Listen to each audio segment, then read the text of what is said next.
Hey guys, welcome back. Today we're going to start frame cutting. I've taken off the shocks and I've put a couple of bolts into where the foot peg mounts go, and I put them in backwards, and actually the swing arm is sitting on those bolts, and it's almost exactly the same height as when the shocks are attached. So I can freely cut, get rid of this whole thing, and still have the stance of the bike be somewhat where I want it to be.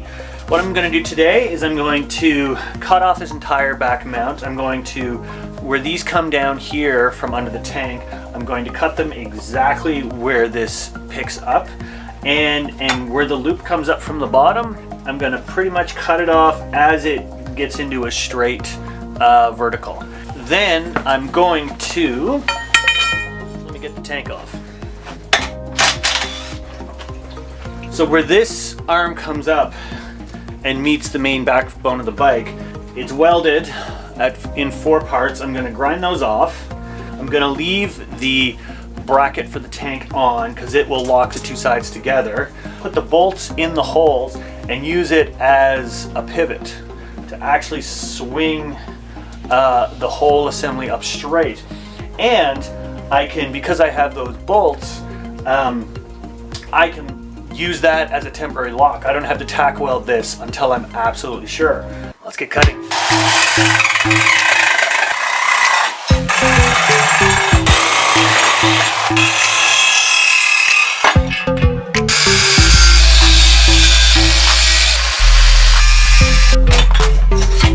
Get a couple of bolts and start to see this thing start to come out straight. Get a couple of temp tubes on there and see how everything sits. I've got my 2 bolts in, and now I can actually adjust this up or down as much as I want it, and then when it's all done, re-tack it in place. This tank bracket, obviously now that this is up higher, will not work, but once everything is back together, I will cut it and reseat it back down. I'm gonna lay the tank on and see where the seat fits. Really and truly, if I were to leave this well enough alone, get rid of the rubber mount and bend this flange up, it's kind of cool. Kind of cool sitting up a little higher. We're gonna have to see where everything falls into place.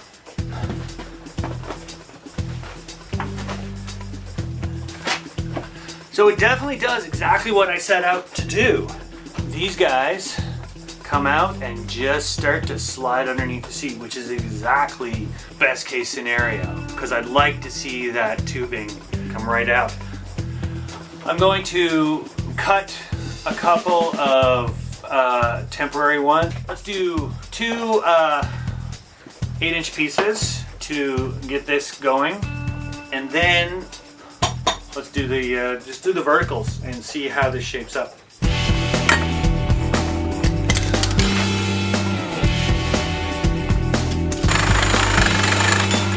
Okay, so I'm making some good progress on the bike. Got my 2 8-inch pieces cut. Something else, as I've been putting things together and sort of in relation to, you know how like as I move this up and down, the back of the tank comes up and down.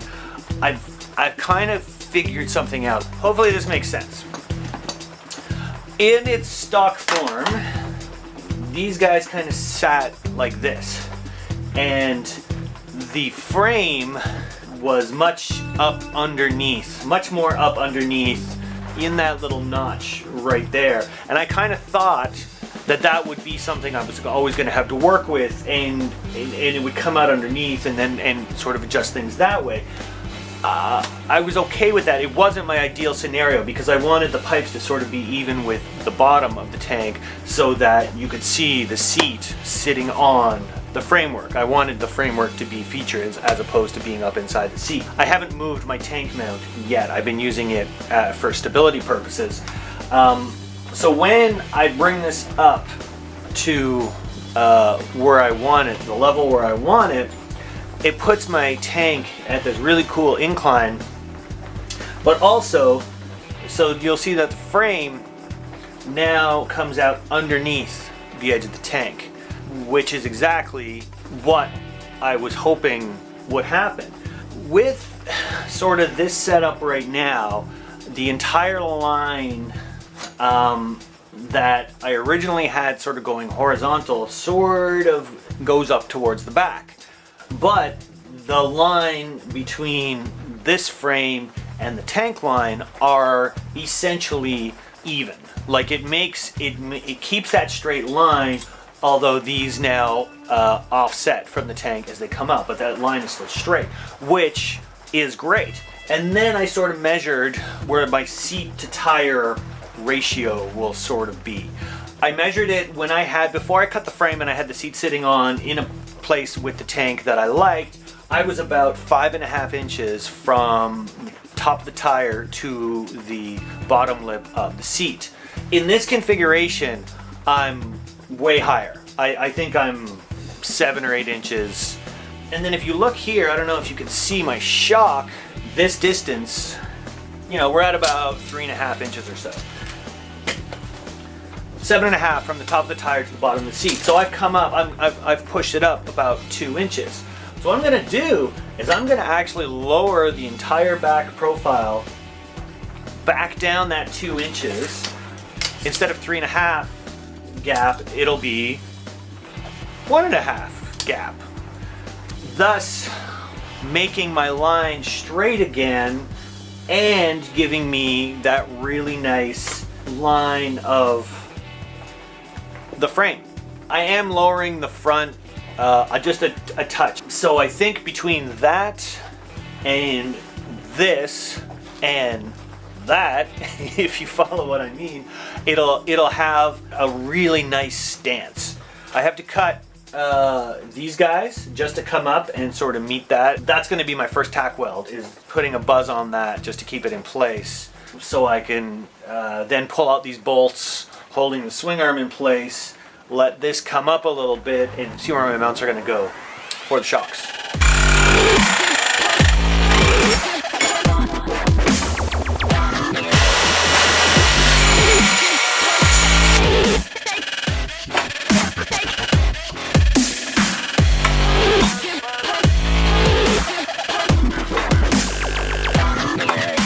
These are the same length. These are cut at the exact same point, so I can actually back measure from the back of these. Just a couple of tacks just to hold them in place. That shock is going to be the cleanest little bracket.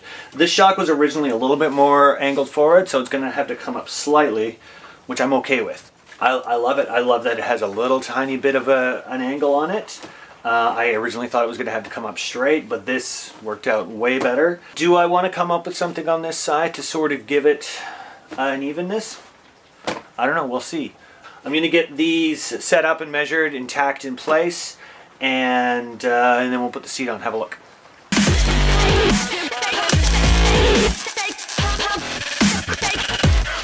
Okay, cool. Those are in place. Lines are perfect, and because these aren't welded down here, I still have a little bit of flexibility in terms of fine-tuning stuff. I'm going to take out those swing arm bolts that's holding it up and let the whole thing kind of relax a little bit. So as you can see, as I twist the bike, I can make it adjust. So right about there, with maybe 3/4 of an inch play all around, I'm going to build up a little plate for that and get that temp in place with a temp bolt just to see everything fits. I think this is gonna work. So by using a 2x4 delicately shimmed in between the frame and the tire, I get my height.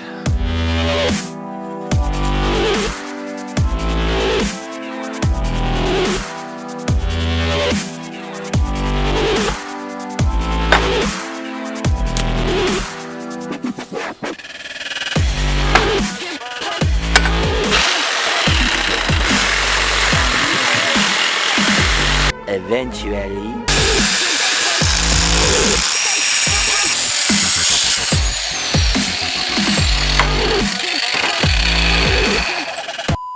Hey, it's the next day. My battery died in the middle of cutting those brackets, so I thought I'd do a quick little follow-up. As you can see, it's together. It's looking great. I love the way this runs up here on that slight angle, and my whole trick for pulling everything up and then dropping the back down worked out beautifully. Everything is really straight, everything is really square. You can see how nicely the bracket ended up fitting. Once again, that's only tacked in a couple of spots. This bar is most likely going to change because I'm still waiting to get my hoop, and my hoop is like this long.